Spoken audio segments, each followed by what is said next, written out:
Children స్టోరీలో ఇవాళ story telling time లోపల ఒక చిన్న కథ సహాయం. ఇందులో ఎనిమల్స్ అంటే కుందేలు, కోతి ఉంటుంది అన్నమాట. వీటిని కూడా చిన్న పిల్లలకు మనము పరిచయం చేయొచ్చు ఈ కథ ద్వారా. ఇది కార్టూన్ కథ. ఒక చోట సేకరించాను మిత్రులు. అయితే ఒక అడవిలో కుందేలు, కోతి స్నేహంగా ఉండేవన్నమాట. అయితే ఒకరోజు కుందేలు బావిలో పడ్డది. అది కోతి చూసింది. చూసి కోతి బాగా ఆలోచించింది. ఎట్లా తన ఫ్రెండ్ అందులో పడిపోయాడు, చాలా స్నేహంగా ఉన్నాడు కాబట్టి తనకి ఏమి కూడా అర్థం కాక చాలా బాధపడుతుంది. ఎందుకంటే అవి చాలా ప్రేమతో ఉంటాయి. కోతి ఏది తెచ్చినా కుందేలు పెడుతుంది, కుందేలు ఏది తెచ్చినా కోతి పెడుతుంది. కోతి ఒకసారి అరటిపండు తెచ్చి కూడా కుందేలుకి ఇచ్చింది, కుందేలు కూడా క్యారెట్ తెచ్చి కోతికి ఇచ్చింది. ఈ విధంగా అవి చాలా స్నేహంగా ఏది ఉన్నా సరే ఫుడ్ మొత్తం షేర్ చేసుకుంటూ తింటూ ఉంటారు మిత్రులు.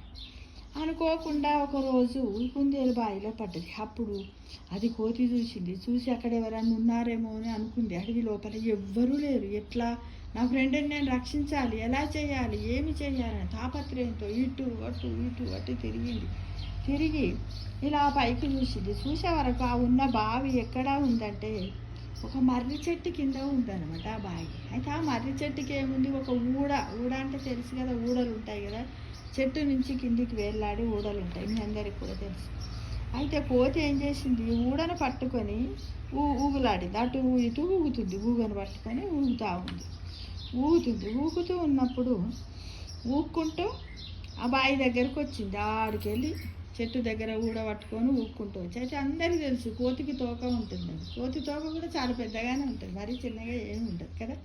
అయితే ఇది కొంచెము పిల్ల కోతి కాబట్టి కొంచెం పొడుగానే మంచిగానే ఉంది. వచ్చి ఇలా అంటుంది. అయితే కుందేలు ఏం చేసింది, కోతి ఏం చేసింది, కుందేలుకి చెప్పింది, ఇగో చూడు, నేను అటు ఇటు ఊగుతా, నేను ఆ బావిలోకి తోకనేస్తా, వేస్తే నువ్వు ఆ తోకను పట్టుకొని నువ్వు పైకి రావాలి అని చెప్పింది.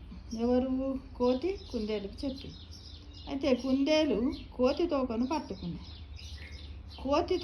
పట్టుకొని కుందేలు పైకి ఎక్కింది. అంతే. అట్లా ఇది గట్టిగా చెట్టుది ఊడబట్టుకుంది. ఆ తర్వాత కుందేలు కోతి తోకను పట్టుకుంది కాబట్టి దాన్ని రక్షించగలిగింది. ఎవరు, కోతి రక్షించి. అంటే స్నేహమేరా జీవితం, స్నేహమేరా శాశ్వతం అనడానికి ఎంత బాగుంది కదా ఇది. బాగా అంటే ఇంత చిన్నప్పుడే మన పిల్లలకు ఈ కార్టూన్ షోల ద్వారా చిన్న కథలు మనం చెప్పినట్టయితే పిల్లలందరూ కూడా ఏం తెలుస్తుంటే ఫ్రెండ్షిప్ ఎలా చేయాలి, సహాయం ఎలా చేయాలి, మన దగ్గర ఏమన్నా ఉన్నట్టయితే ఎలా షేరింగ్ చేసుకోవాలి. అంటే ఇప్పుడు పండ్లు ఒకరికొకరు పంచుకొని తిన్నారు కదా, షేరింగ్ చేసుకోవాలి. ఎలాంటి సిచ్యువేషన్లోనైనా మనం ఎలా థింక్ చేయాలి, ఏమిటి అనే ఐడియాలజీ కూడా పిల్లల్లో అలవడుతుంది మిత్రమా. కాబట్టి ఈ కథను తప్పకుండా మీ పిల్లలకు వినిపించండి. తెలియవచ్చు ఈ కథ అందరికీ, అయినప్పటికీ కూడా మళ్ళీ ఒకసారి ముందు ఉంచుతున్నాను.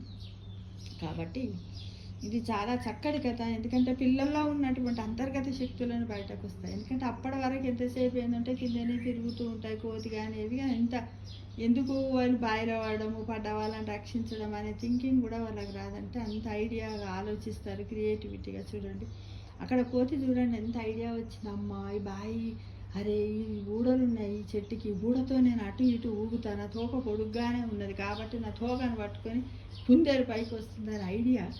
ఎంత గుడ్ ఐడియా, ఎంత ఎక్సలెంట్ ఐడియా, క్రియేటివిటీ కదా.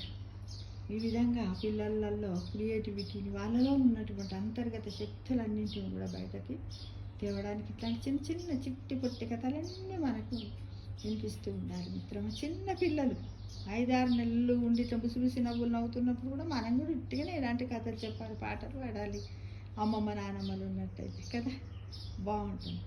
అసలు వీటికి చిల్డ్రన్ స్టోరీస్ అని పెట్టాలా, అమ్మమ్మ స్టోరీస్ అని పెట్టాలా, చెప్పండి మిత్రమా. దాన్ని మీరు ఒకసారి దాంట్లో పెట్టండి, అమ్మమ్మ స్టోరీస్ అని పెడతాను కదా, అమ్మమ్మ స్టోరీస్ ఫర్ చిల్డ్రన్ అని పెడతాను. ఓకేనా ఫ్రెండ్స్, కామెంట్ బాక్స్లో పెట్టండి మిత్రమా. Thank you for watching.